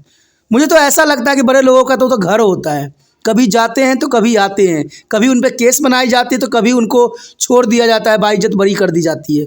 आपने देखा ही होगा आज के समय में भी ऐसा हो रहा है। क्या आपको लगता है बड़े बड़े लोगों पर केस चलाई जाती है, कभी किस चारे घोटाले में, कभी शराब घोटाले में, कभी कुछ घोटालों में, तो क्या वो जेल से बाहर नहीं आएंगे? ये कभी हो ही नहीं सकता। कुछ दिन के बाद वो फटक से बाहर आ जाएंगे, कोई ना कोई षड्यंत्र लगा के। तो कहते हैं जिसकी लाठी उसी की भैंस। जब उनके पूरा राजनीतिक उनके इर्द गिर्द ही घूम रहा है तो उनको कौन जो है अंदर रख सकता है, लेकिन आम व्यक्तियों के लिए ये संभव नहीं है। इसलिए आपको सदैव इन लोगों की मकसदों को पूरा करने के लिए अपने जो जीवन का कुर्बान करने की आवश्यकता नहीं है, क्योंकि इनका जो विचारधारा होता है देश कल्याण में कभी नहीं होता। इनका सिर्फ विचारधारा होता है कि कैसे पॉलिटिकल में इनका अपना सीट को बरकरार रख के और कैसे राजगद्दी पर सदैव बैठे रहें। तो ऐसे लोगों के बीच में पड़ना आपके हित में कभी नहीं रहेगा। उसके पश्चात हमारे समक्ष है उग्रवाद। देखिए, उग्रवाद जब बन जाते हैं व्यक्ति, जब सरकार लोगों की बातों को जो है अनुसरण नहीं करती है, और कई क्षेत्र में उग्रवाद जो है देखने को हमें मिला है। उग्रवाद में देखा जाए तो बच्चे से लेकर औरतें तक, औरतें से लेकर वृद्ध तक सम्मिलित होते हैं, और इनका उद्देश्य होता है कि सरकार से अपनी मांगें जो है पूरा करवाना। और क्या कारण है जो सरकार इनकी मांगें पूरा नहीं करती है? ये बहुत दुष्म परिस्थिति है और इसी का कारण जो है उग्रवाद जो है बन जाते हैं लोग, और कई क्षेत्रों में ये देखने को मिला है। और आज आधुनिक युग में भी उग्रवाद का ऐसी बोलबाला है। देश के कई भागों में चलाए जा रहे उग्रवादी आंदोलन राष्ट्रीय समीकरण के लिए एक बहुत बड़ी चुनौती बन के सामने आया है, क्योंकि जब कोई घटना घटती है तो कहते हैं ना, कनक के साथ जो है घून भी पिसती है, यानी गेहूं के साथ घून भी पिसना एक स्वाभाविक बात है। तो देखा जाए इनका मकसद बेशकली सही भी हो या गलत हो, लेकिन इसमें आम व्यक्तियों का हानि तो होना सुनिश्चित ही होता है। आपने नक्सलवादी और माओवादी आंदोलन के बारे में सुना ही होगा। ये आंदोलन प्रायः हिंसा का प्रयोग सदैव ही करते ही रहते हैं, सार्वजनिक जीवन में भय पैदा करते रहते हैं। जो आम व्यक्ति होते हैं उनके जीवन में सदैव ही भय उनके प्रति रहता ही रहता है। सरकारी कर्मचारी गणों को तथा लोगों की जान भी ये कभी कभी ले लेते हैं तथा सार्वजनिक संपत्ति को बर्बाद करना इनकी आम बात है। जब ये लोग जो सार्वजनिक संपत्ति को बर्बाद करते हैं, इनका नाम उग्रवादी दिया गया है। जो आंदोलन के सहारा लेके जो देश के बर्बाद कर रहे हैं, जो सांप्रदायिक दंगा में फसादों में करवा रहे हैं, तो उनको क्या नाम दिया जाए? देखा जाए जो देशों की संपत्ति को बर्बाद करते हैं उनको उग्रवाद कहा गया, लेकिन जो नेताओं के कहने पर हमारे देश को कई बार फूके हैं, कई बार रेल फूका गया है, कई बार जो है बसें फूकी गई, इनको हम क्या नाम दें? और जो लोग इसमें सम्मिलित होते हैं उनको क्या सजा मिलना चाहिए? ये लोग तो कम से कम चलिए अपनी भलाई के लिए जो है उग्रवादी बन जाते हैं, लेकिन उनकी मकसद गलत होता है। कहते हैं उग्रवाद बन जाना और देश के लिए खतरा पैदा करना सही नहीं होता, क्योंकि देश हमारा है, हम अपनी मांगें रख सकते हैं। लेकिन वही बात आ गया ना, बड़े बड़े नेताओं के जो है अपनी कूटनीतियों के कारण इनको उग्रवादी बना देता है। और कई बार जो बड़े बड़े नेता लोग होते हैं इसी पे ही अपना सिक्का चला के देखते हैं, और ये उनका सिक्का कभी कभी चल भी जाता है। तो ये बहुत ही दुखदायक परिस्थिति है। ऐसे आंदोलन में प्राय युवा भाग लेते हैं, क्योंकि ऐसे आंदोलन में सदैव युवा ही अग्रसर होते हैं, क्योंकि युवा के साथ हमेशा ही गलत होता रहता है। जब उनको नौकरी के लिए जाते हैं तो नौकरी नहीं दिया जाता है, उनके साथ दुर्व्यवहार किया जाता है। तो जनरल सी बात है, ये गलत कदम उठाने के लिए इसी मार्ग को ही चुनते हैं।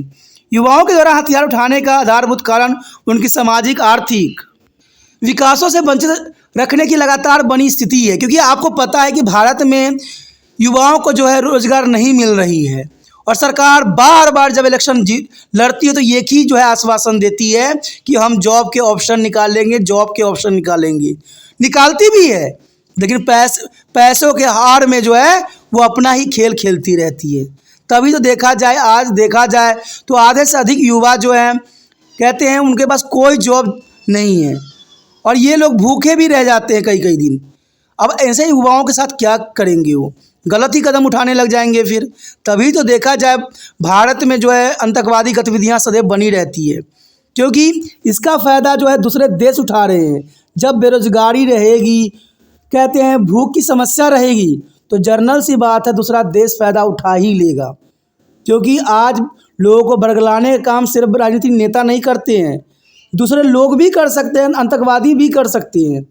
तो सरकार को चाहिए कि प्रत्येक युवा का जो है जॉब सुनिश्चित करे, और ये तब हो सकता है जब ये सरकारी पदों से व्यक्तियों को जो कि 65, 60, 70 साल जिनको पेन भी काँप रहा होता है उनको जॉब पे रखे हुए होते हैं। जो कार्य करने में सक्षम नहीं होते हैं वो भी जॉब में बरकरार बने रहते हैं।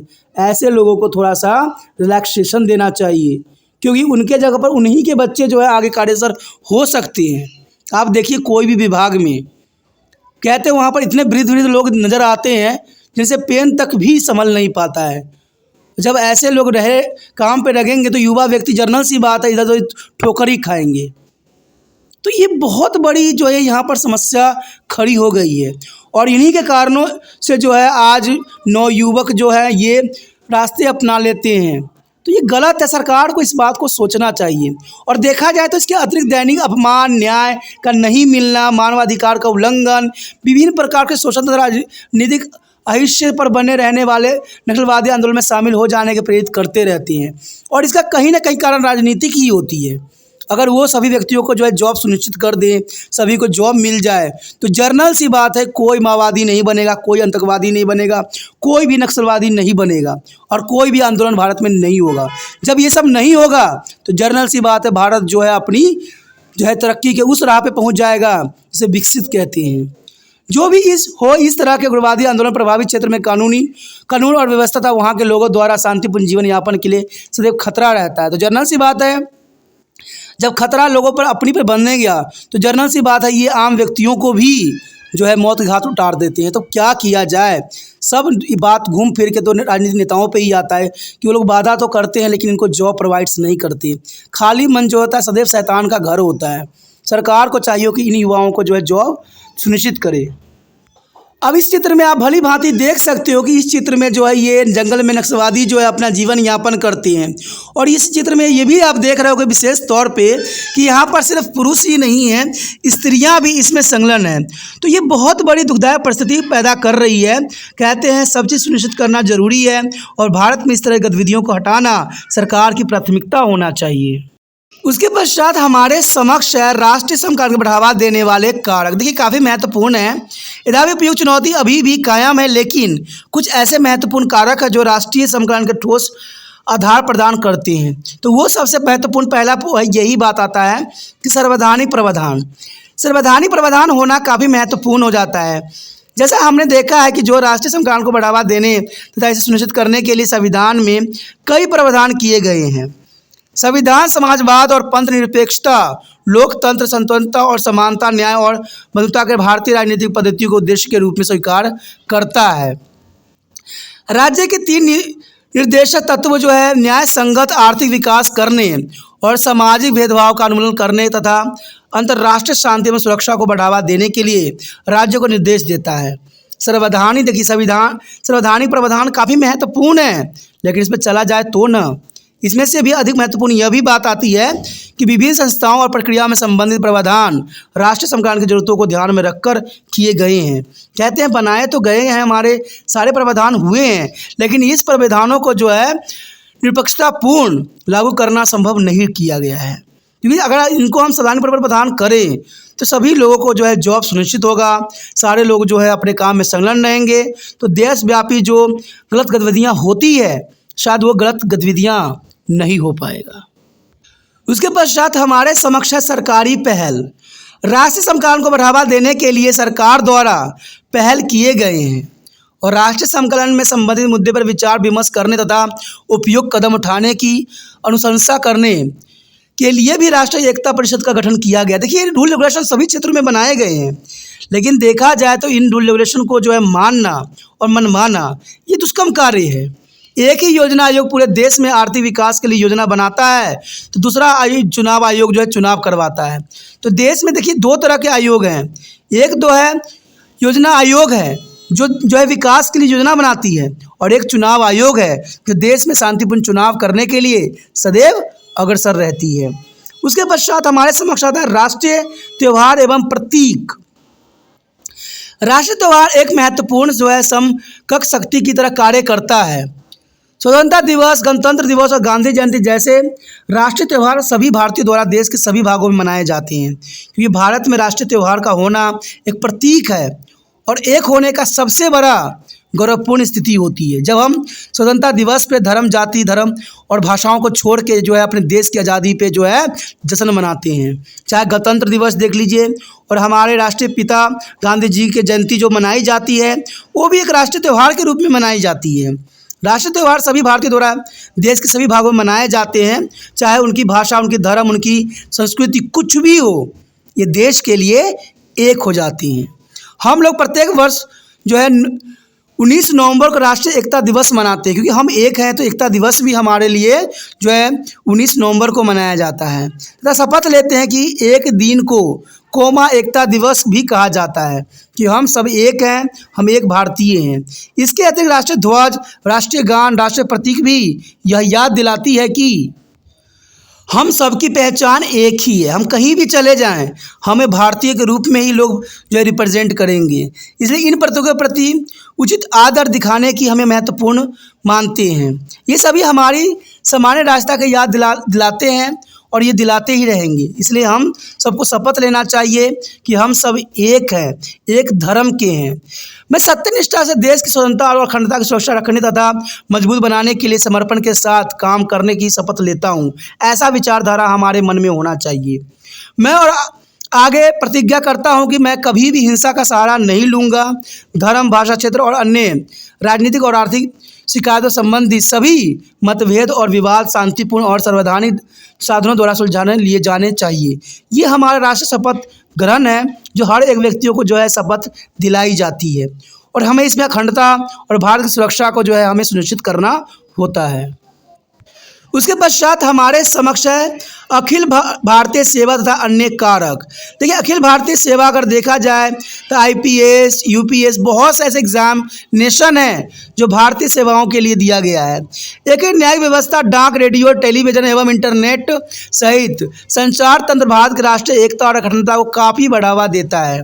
और आप ये जानते होंगे अखिल भारतीय सेवा के सदस्य की नियुक्ति केंद्रीय स्तर पर होती है, लेकिन वो राज्य में काम करते हैं। उनमें से बहुत राज्य स्तर पर लंबा उम्र पाने के बाद केंद्र सरकार में काम करने लग जाती हैं। तो ये बहुत ही महत्वपूर्ण बात आता है। लेकिन महत्वपूर्ण और भी बात है कि ये लोग जब ये राज्य में काम करते हैं उसके बाद सरकारों में काम करने लग जाते हैं और इनकी उम्र काफ़ी हद तक होती है। मेरा विचार है कि सभी को मौका मिलना चाहिए, सभी को एक नज़रों से देखना चाहिए। आज देखिए, हमारे ऐसे ऐसे विभागों में ऐसे ऐसे व्यक्ति हैं जो कहते हैं काम करने में सक्षम नहीं है फिर भी जॉब में लगे रहते हैं। तो ये प्रावधान नहीं होना चाहिए। इससे नवयुवक को जो है मौका नहीं मिल पाता है और वो बेरोजगार हो जाते हैं और जो है देशव्यापी गलत कामों में जो है संलग्न हो जाते हैं, जो सही नहीं है। देश के लिए नीतियाँ निर्माण लेने में भागीदारी भी करते हैं। और आप रेडियो द्वारा राष्ट्रीय घटनाओं पर होने वाले प्रसारण को भी सुना होगा या टेलीविज़न पर उन घटनाओं को देखा होगा। क्या ये सच नहीं है कि देश के सभी भागों में ऐसे लोग ऐसा करते हैं? तो यही तो दुखदायक परिस्थिति है। हम सब जानते हैं, हम सब सोचते हैं, हम सब समझते हैं, लेकिन फिर भी हम वो कदम नहीं उठाते हैं जो देशव्यापी होती है। आज हमारे देश में देखा जाए तो एक हवा सी उठी हुई है। धर्म के प्रति लोग इतने संवेदनशील हो गए हैं, इसको कहाँ तक सही और क्या गलत है इस बात से जो है परे हो गए हैं। लेकिन देखा जाए तो कहते हैं हम भारतवासी हैं और हम भारत के नागरिक हैं, लेकिन फिर भी आज भारत को जो है बांटने का कार्य वो लोग कर रहे हैं जो सत्ताधारी हैं, जो बहुत ही बड़े ऊपर पद पे विद्वान हैं, और ये लोग जो है भारत को विभाजन करने के फिराक में लगे हुए हैं। आज बड़े बड़े मंच से वो भारत को एक कह रहे हैं, लेकिन उनका मकसद जो है भारत को बांटने का है। तो कहते हैं वो बात गलत है कि मुंह पे आपके राम है और बगल में छुरा है, क्योंकि ये कहावत बहुत प्रचलित है और आज की राजनीति में यही बात देखने को मिला है कि हम सबके समक्ष भारत को एक करने की बात कर रहे हैं और दूसरी तरफ जो है भारत को फूट डालने की कोशिश कर रहे हैं, और ये सब अपनी सत्ता बनाए रखने के लिए। देखा जाए तो हमारे संविधान निर्माताओं ने इस बात पे पहले ही उन्होंने भविष्यवाणी कर दी थी कि भारत में ये समस्या सदैव बनती रहेगी, कि धर्म के प्रति लोग सदैव जागरूक ही रहेंगे। और उन्होंने साफ शब्दों में कह दिया था कि भारत का अपना कोई धर्म नहीं होगा, यहाँ पर सभी धर्म के लोग रहते हैं, इसलिए ये सेक्युलरिज्म के नाम से जाना जाएगा, यानी अपना कोई धर्म नहीं होगा और किसी को भी कोई भी धर्म मानने से कोई रोक नहीं सकता है। लेकिन आज देखिएगा टेलीविज़न पे, न्यूज़ में ऐसे डिबेट होते रहते हैं जहाँ पर जो है धर्म को उछाला जाता है और नामों को बदनाम किया जाता है, जो कि देखा जाए तो कदाचित सही नहीं है। कहते हैं धर्म एक ऐसे शब्द है जो हमारे लिए पवित्र है, महत्वपूर्ण है, और इस पर जो है हमें अधिक जो है बात विवाद नहीं करना चाहिए, क्योंकि धर्म तो हमें अच्छे राह दिखाती है। और इस पर राजनीति करना, कहते हैं जो राजनीति कर रहे हैं वो कदाचित भारत की भलाई नहीं चाहते हैं। तो यही टॉपिक हमारा आया है आगे, पंथ निरपेक्षता। ये काफ़ी महत्वपूर्ण टॉपिक है। हम सब ये जानते हैं कि सांप्रदायिकता राष्ट्रीय संकलन के लिए बहुत बड़ी चिंता का विषय बना हुआ है, और आज के समय में दिन प्रतिदिन ये चिंता और भी गहरा होता चला जा रहा है। हम लोग ये भी नहीं जानते हैं कि भारतीय समाज में गैर सांप्रदायिकवादी परंपरा रही है, सदियों से अनेक धर्मों और संस्कृति अपनाते रहा है।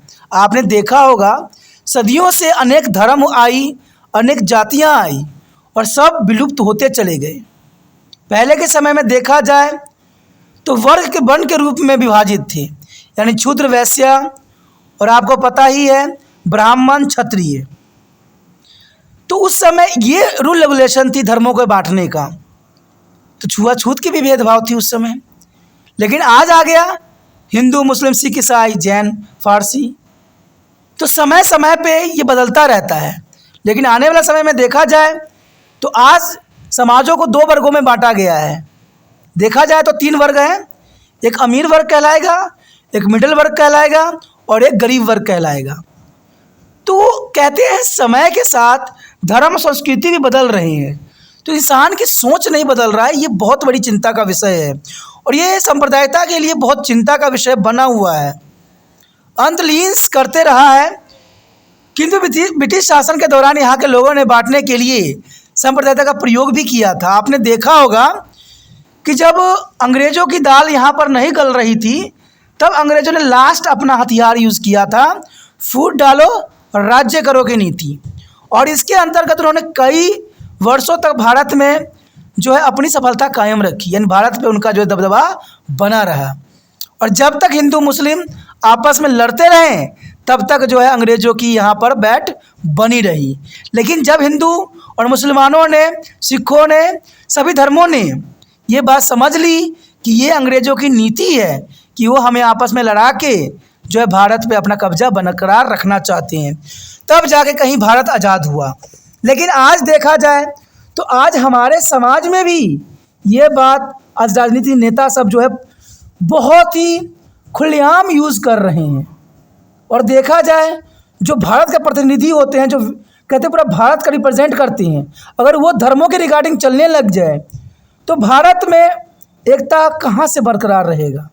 क्योंकि आपको पता ही है कि घर में अगर एक मुखिया है, अगर घर के मुखिया अगर अपने बच्चों के साथ भेदभाव करने लग जाएगा तो जर्नल सी बात है बच्चों में बगावत आ जाएगी।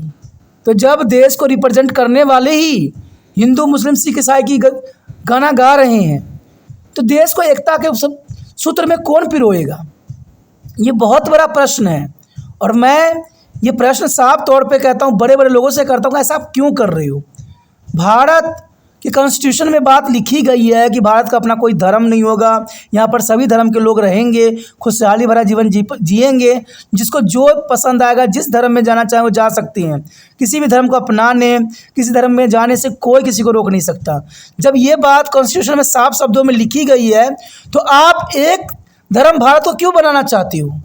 और क्यों बार बार टीवियों पे अपनी जो है अच्छे खासे प्रचार दिखा रहे हो, भाषण दे रहे हो? ये गलत है। और कई लोगों के जो भावना है, मनों में भावना पैदा कर रहे हैं, वो गलत पैदा कर रहे हैं और इन्हीं कारणों से जो है सांप्रदायिकता की आग लग जाती है। तो आप जब इतने बड़े हो के ऐसे काम का जो प्रचार करोगे, जब देश को ऐसे बांटने की कोशिश करोगे, तो भारत कैसे एक माला बन सकता है? संभव नहीं है। तो ये गलत बात है। कहते हैं उपनिवेशी शासकों ने इसके लिए विशेष परिस्थिति बनाया और भारतीयों को यह महसूस कराया कि वो अलग अलग धार्मिक समुदाय के सदस्य हैं। यानी उनको पता था अंग्रेज़ों को कि इनको सिर्फ ये बात समझाना ज़रूरी है कि ये अलग अलग धार्मिक समुदाय के सदस्य हैं तथा उन्हें अपने अपने धार्मिक समुदाय के हितों पर ध्यान रखना चाहिए। और संविधान निर्माताओं की सांप्रदायिकता की नकारात्मक क्षमता का ज्ञान भी हो गया था। यही कारण है कि संविधान में भारत को पंथ निरपेक्ष राज्य घोषित किया गया था। देखिए, संविधान में साफ शब्दों में जो है भारत को पंथ निरपेक्ष राज्य घोषित किया गया था। देखा जाए यद्यपि मौलिक संविधान में पंथ निरपेक्षता को मजबूत बनाने के लिए अनेक प्रावधान भी किए गए कि भारत की जो है मौलिक संविधान में पंथ निरपेक्ष को मजबूत बनाने के लिए हर संभव कोशिश किया गया। लेकिन देश में होने वाले सांप्रदायिक गतिविधियों के कारण 1976 में इसे और अधिक प्रभावशाली बनाया गया और संविधान के 42वें संशोधन अधिनियम 1976 के द्वारा पंथ निरपेक्ष को संविधान की प्रस्तावना में जो है उद्देश्य के रूप में जोड़ दिया गया और इसे भारतीय लोकतंत्र का एक स्तंभ माना गया। लेकिन आजकल देखा जाए, आजकल कहते हैं सत्ता के मत में ये लोग जो है भारत को खंडित करना चाह रहे हैं और संविधान में बनाए गए रूल रेगुलेशन को भी खंडित करना चाह रहे हैं और ये सोच रहे हैं कि इनसे अब भारत बन जाएगी। कहते हैं जिन्होंने स्ट्रगल किया, जिन्होंने वो सारे दर्द को देखे, तब जाके इन्होंने संविधान का निर्माण करवाया, तो वो आज गलत साबित हो रहे हैं। और ये लोग पे तो मुझे इतनी हैरानी हो रही है कि ये लोग उन्हीं को मानते हैं और उन्हीं को बनाए हुए संविधान को आज तोड़ रहे हैं। आज कोई भी न्यूज़ उठा के आप देख लो, कहीं भी टीवी पे चैनल बदल के देख लो, सब जगह जो है ये लोग भारत को हिंदुत्व, मुसलत्व, पता ना कैसे कैसे नामों से रिप्रेजेंट कर रहे हैं, जो कि गलत है। भारत देखा जाए तो संविधान निर्माताओं ने इसे जो है पंथ निरपेक्ष का नाम दिया था और इसको मजबूत भी बनाने की कोशिश किया गया था। लेकिन यहाँ तक आते आते इतनी चेंज हो जाएगी बात, शायद संभव नहीं है। नेता लोग ऐसे कह रहे हैं कि भारत कुछ सालों में विकसित हो जाएगी, लेकिन मुझे लगता है जब आपके विचार ऐसे रहेंगे तो शायद भारत विकसित नहीं हो पाएगा, क्योंकि भारत विकसित करने के लिए सभी व्यक्तियों की अहम भूमिका होती है, चाहे वो हिंदू हो, चाहे मुसलमान हो, चाहे सिख हो, चाहे ईसाई हो, चाहे फारसी हो, कोई भी धर्म हो। अगर इन धर्मों में किसी को भी आप अगर नज़रअंदाज करते हो और उनके साथ गलत करते हो तो जर्नल सी बात है, हमारा देश कभी विकसित नहीं हो पाएगा। और इसका सबूत हमें आए दिन मिलता रहता है। सांप्रदायिक दंगा फसाद आप लोग देखते ही होंगे, और किसी देश में सांप्रदायिक दंगा फसाद होता रहे तो कैसे वो घर आगे बढ़ जाएगा। मान लीजिए किसी घर में आए दिन लड़ाई किसी न किसी बात पे हो रहा होता है, तो वो घर कभी आगे नहीं बढ़ सकता है। वो दिन प्रतिदिन जो है डिक्रीजिंग होता चला जाएगा और एक ऐसा समय आएगा जो घर के सारे सदस्य जो है तहस नहस हो जाएगा। तो ऐसा देश का साथ भी होता है। अगर हम सब आपस में लड़ने लग जाएं तो देश कैसे चलेगा।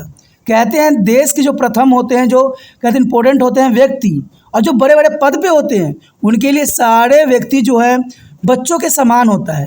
अगर वो बच्चों के साथ भेदभाव करने लग जाएं और किसी एक बच्चे पर ही ध्यान देने लग जाएं तो जर्नल सी बात है दूसरा बच्चा बगावत करेगा ही करेगा, जो देश के कल्याण के लिए कदाचित उचित नहीं रहेगा।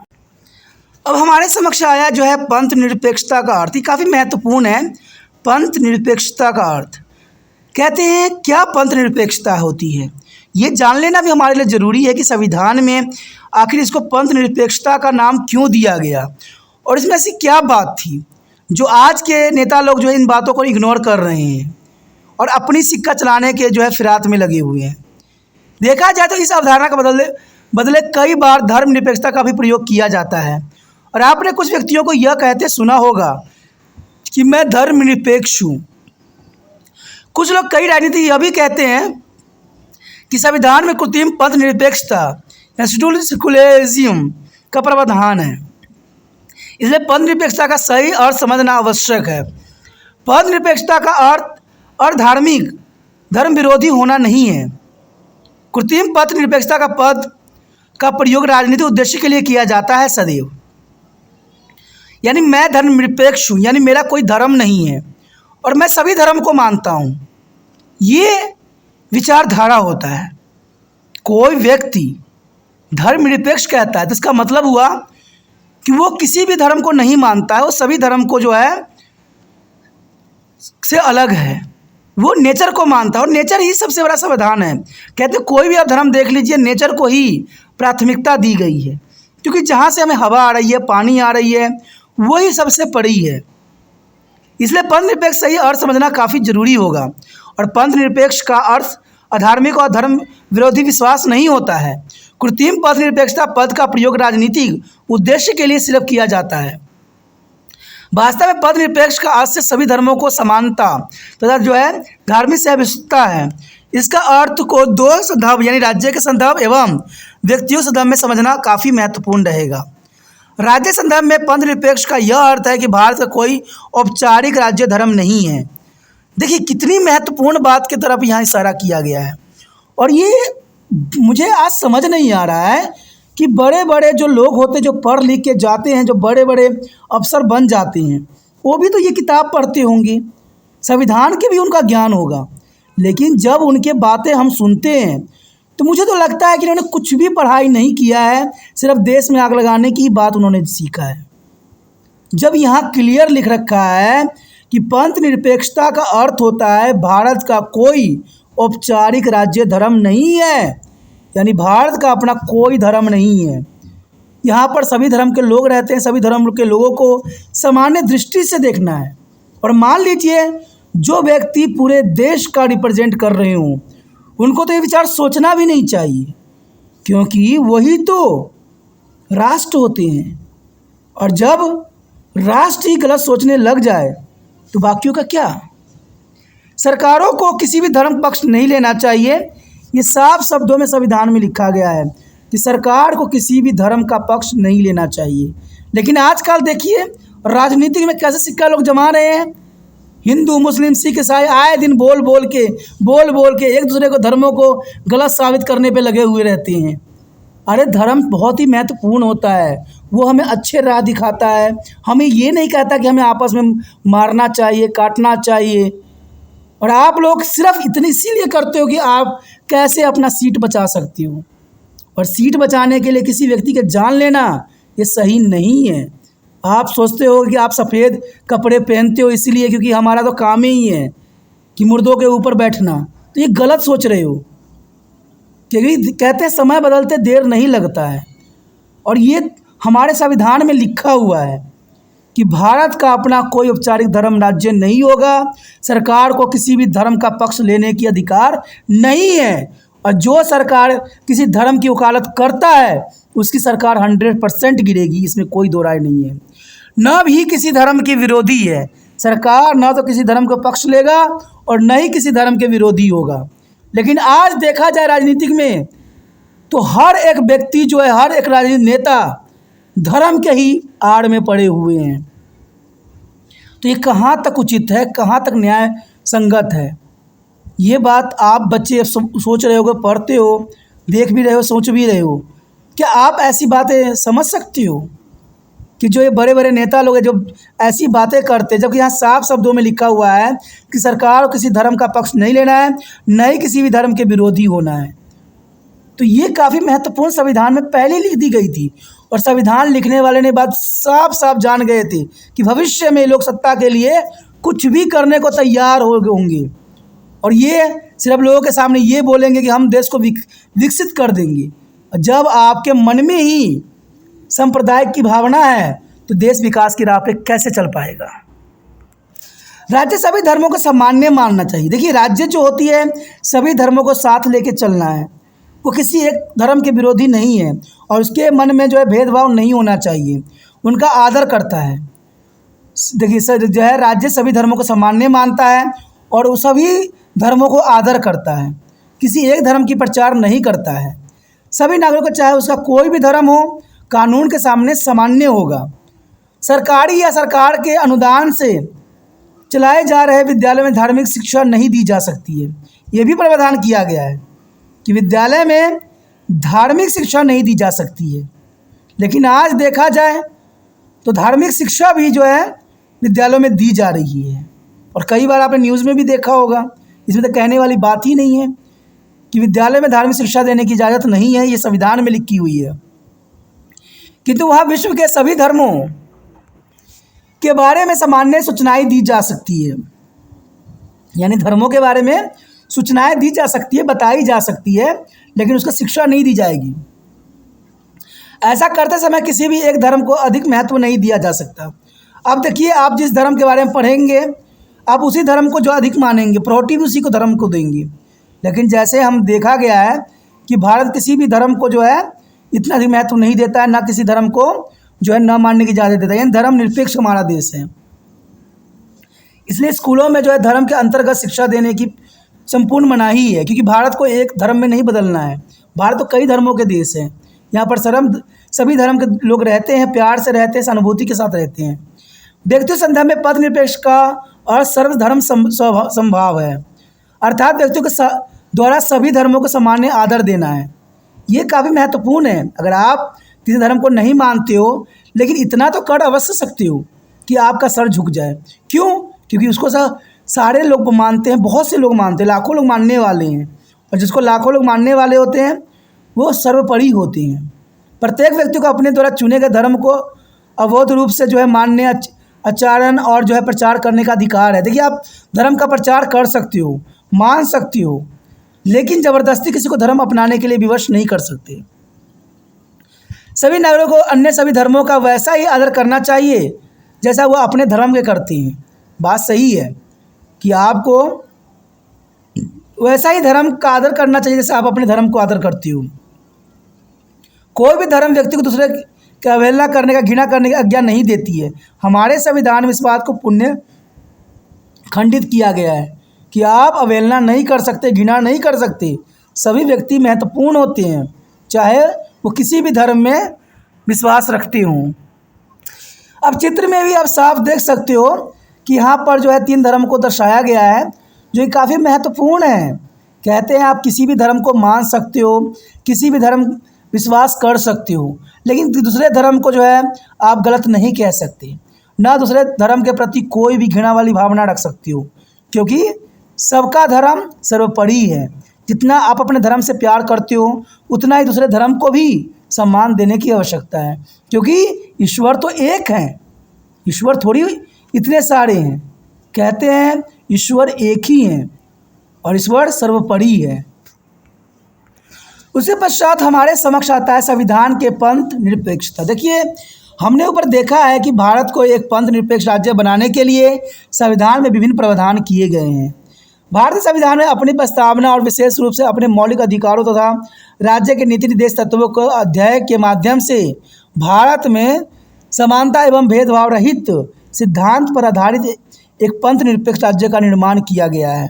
यानी संविधान बनाते समय इस बात को पुण्य ध्यान रखा गया था, क्योंकि हमने जो बंटवारा का एक बहुत दुखदायक परिस्थिति को देखा, उसे संविधान निर्माताओं ने साफ समझ लिए थे कि भारत को जो है धर्मनिरपेक्ष बनाने की आवश्यकता है। और उन्होंने साफ शब्दों में कहा था, जब भी वो धर्म के प्रति जो कोई भी देश अपना एक मत रखेगा एक धर्म के प्रति, तो उस देश जो है कभी विकास के राह पे नहीं चल पाएगा। और दुर्भाग्यपूर्ण आज के राजनीतिक नेता इसी सिद्धांत पे चल रहे हैं कि भारत को एक धर्म बनाने के फिराक में है, जो संभव नहीं है। और इसका फ़ायदा दूसरे राजनीतिक नेता उठा रहे हैं। कहते हैं कि जब ये ऐसे बोल रहे हैं तो हम उसके चले जाते हैं। तो ये राजनीति करना सही नहीं है। मैं एक बात सदैव कहता हूँ, जो भी राजनीति में सम्मिलित हैं, धर्म के प्रति आप कोई भी भाषण न दो, धर्म के प्रति कोई भी विचारधारा न दो, क्योंकि धर्म आपका नहीं है, हमारा क्योंकि आप देश को रिप्रेजेंट कर रहे होते हो, आप देश के महत्वपूर्ण व्यक्ति होते हो, जिसको बहुत से लोगों ने चुन के भेजा होता है। तो आप कभी ये सोचा है आपने कि जब आप इलेक्शन लड़ते हो तो सिर्फ एक धर्म के ही व्यक्ति आपको वोट देते हैं? नहीं ना, आपको तो सभी धर्म के व्यक्ति वोट देते हैं। तो ऐसा भेदभाव क्यों? ऐसा भेदभाव क्यों? आप एक को उच्च मान रहे हो, एक को जो है निम्न दर्जा दे रहे हो, ये सही नहीं है। आप थोड़ा सा विचारों को कसौटी पे रख के सोचने का प्रयत्न करो कि जब मैं इलेक्शन लड़ता हूँ तो उस समय क्या मुझे एक ही व्यक्ति वोट देता है, एक ही जाति का वोट देता है? शायद आप गलतफहमी में हो, क्योंकि आप कभी अच्छे काम करते हो तो लोग आपसे काफ़ी प्रभावित हो जाते हैं और आपको हर धर्म के लोग जो हैं वोटिंग करते हैं। तो जब आप सत्ता में आ जाते हो तो फिर एक धर्म को प्रचार क्यों कर रहे हो? ये गलत है और ये संविधान में भी लिखा नहीं है। अगर संविधान आपने नहीं पढ़ा है तो एक बार अवश्य पढ़ लें कि भारत किसी एक धर्म को प्रायोरिटी नहीं देता है। भारत का अपना कोई धर्म नहीं है और जो बड़े नेता लोग होते हैं उनको भी किसी भी धर्म से भेदभाव करने की कोई इजाज़त नहीं है। न राज्य का अपना कोई धर्म है, न देश का कोई धर्म है। हमारा धर्म सिर्फ एक है कि हम भारतीय हैं। अगर ये बात देखा जाए तो भारतीय संविधान के अपनी प्रस्ताव एवं विशेष रूप से अपने मौलिक अधिकार तो राज्य के नीति निर्देश तत्व के अध्ययन के माध्यम से भी भारत में समानता एवं भेदभाव रहित सिद्धांत पर आधारित पंथ निरपेक्ष राज्य का निर्माण किया गया है। अब इस बात का जो है मौलिक अधिकारों में भी चर्चा की गई है और इवन कि राज्य के नीति निर्देश तत्वों में भी ये सिद्धांतों को निर्धारित की गई है कि भारत एक पंथ निरपेक्ष राज्य का निर्माण करेगा और सामाजिक और आर्थिक लोकतंत्र के सिद्धांतों के साथ साथ पंथ निरपेक्ष को भी भारतीय संविधान को एक आधारभूत संरचना माना गया है। और इसके संविधान में प्राथमिक तौर पर एक मूल्य की तरह प्रतिबिंबित किया गया है ताकि यह हम लोग के बहुलवादी समाज को समर्थन दे और पंथ निरपेक्षता भारत के विभिन्न समुदाय के बीच समृद्धता को बढ़ावा दे रहा है। तो ये काफ़ी महत्वपूर्ण बात थी यहाँ। उसके पश्चात हमारे समक्ष आता है पंथ निरपेक्षता का महत्व। संवैधानिक प्रावधानों की सुरक्षाओं के बावजूद सभी भारतीय अभी तक सच्चे अर्थों में पंथ निरपेक्ष नहीं हो पाए हैं। यानी देखा जाए वास्तविकता तौर पे तो भारत में अभी पंथ निरपेक्ष की भावना नहीं आई है, और ये बहुत ही दुर्भाग्यपूर्ण बात है। हम काफ़ी समय आगे आ चुके हैं, आज़ादी मिले कितने साल हो चुके हैं, फिर भी हमारे मन से जो है ये पंथ निरपेक्षता नहीं हो पा रहे, हम अलग नहीं हो पा रहे हैं, और भारत को है जो एक नज़रियों से नहीं देख पा रहे हैं। हम लोग के नियमित अंतराल में सांप्रदायिक दंगे का अनुभव होता ही रहता है। आए दिन देखिए दंगे फसाद होते रहते हैं धर्म के अंतर्गत, जो सही नहीं है। अगर मैं ये बात कहता हूँ साफ तौर पे कि हमारे भारत के नेता सब लोग धर्म निरपेक्षता को माने, पंथ निरपेक्षता को माने और एक किसी धर्म को प्रायोरिटी ना दे, तो भारत में दंगा फसाद होने का कोई चांसेस नहीं रहेगा और भारत प्रगति के राह पे चल पड़ेगा। जब जब आप लोग धर्म के प्रति अपना निरादर व्यक्तित्व जाहिर करिएगा, तब तक भारत में सांप्रदायिक दंगे होते ही रहेंगे, और सांप्रदायिक दंगा कराने का सबसे बड़ा श्रेय भारत के नेताओं को ही जाता है, क्योंकि उनका सिर्फ मकसद ये होता है कि उस राज्य का सरकार को गिरा देना। सरकार गिरेगी तब इनका सरकार बनेगा। ये बहुत ही दुखदायक परिस्थिति है दोस्तों कि सांप्रदायिक दंगे का अनुभव हमें हमेशा होता रहता है। यहाँ तक कि बहुत ही महत्वपूर्ण कारणों से भी सांप्रदायिक तनाव एवं हिंसा होती रहती है। भारत में देखा जाए तो इसका जो है एक लड़ी सी लगी रहती है, दंगा फसाद का एक लड़ी सी लगी रहती है, और ये आए दिन चलती रहती है। तो इसका कारण क्या है कि हमारे संविधान कि इन्होंने नहीं पढ़ा है। जो बड़े बड़े नेता लोग तो बन गए हैं, चापलूसी से नेता बन चुके हैं, लेकिन उन्हें संविधान का 2 अक्षर भी नहीं पढ़ा है।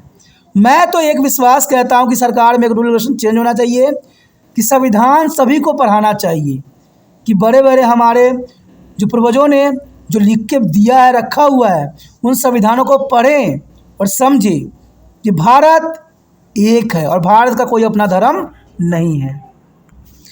यह समझाना महत्वपूर्ण है कि पंथ निरपेक्षता सांप्रदायिक सद्भाव एवं शांति कायम रखने के लिए अनिवार्य है। जब भी आप अपने आसपास देखते हैं तो आप पाएंगे कि आपके मित्र, पड़ोसी, आपके साथ पढ़ने वाले मित्र आपसे विभिन्न धर्म में विश्वास रखते हैं। जनरल सी बात है, स्कूल कॉलेज सभी में जाइए, सभी धर्म के लोग साथ में पढ़ते हैं, बड़े प्यार पूर्वक पढ़ते हैं, धर्म का आचरण करते हैं, और वो अलग अलग जाति के भी हैं। जब तक आप उनके धर्म का आदर नहीं करते तब तक वो आपके धर्म का आदर नहीं करते हैं। बात सही है। आप देखिए सभी स्कूलों में देखिए, जाके कॉलेजों में जाकर देखिए, यहाँ पर विभिन्न धर्म के लोग पढ़ते हैं, समझते हैं और अच्छे मित्र भी बन जाते हैं और पड़ोसी व्यवहार जैसे करते हैं। क्योंकि भारत एक बहुवादी समाज है, अंततः यह सभी लोगों के लिए आवश्यक है कि वो एक दूसरे का आदर करें तथा शांतिपूर्ण सह-अस्तित्व का आचरण करें। और ये बहुत ही महत्वपूर्ण बात है कि सभी एक दूसरे को आदर करें और सभी एक दूसरे को जो है शांतिपूर्ण सह-अस्तित्व का आचरण करें। तो यही त्रिपाण स्टडी सेंटर का भी आग्रह है कि आप सब मिल के रहें और जो ये सांप्रदायिकता का जो आग होती है वो ना लगाएं और सदैव भारत को जो है पंथ निरपेक्षता ही माने। अगर बड़े बड़े लोगों को नहीं समझ है तो इस बात को जो है सरकार समझाने की कोशिश करे कि भारत एक है। जब सरकार ही गलती करने लग जाए तो उसको समझाने वाला कौन होगा, ये बात तो समझना ही मुश्किल है। फिर समझाने वाला जनता ही है, जनरल सी बात है। तो इसलिए भारत याद रखिए कि भारत का कोई अपना धर्म नहीं है। भारत में सभी धर्मों को सामान्य अधिकार दिया गया है। सब अपने धर्म का प्रचार कर सकते हैं, सब अपने धर्म के आदर सम्मान कर सकते हैं और दूसरे भी धर्म के जो है आदर सम्मान करने का प्रावधान इसमें सुनिश्चित किया गया है। तो इसी के साथ हमारा चैप्टर भी ख़त्म हो जाता है, जो कि काफ़ी महत्वपूर्ण था, नॉलेजेबल था, समझ वाली थी।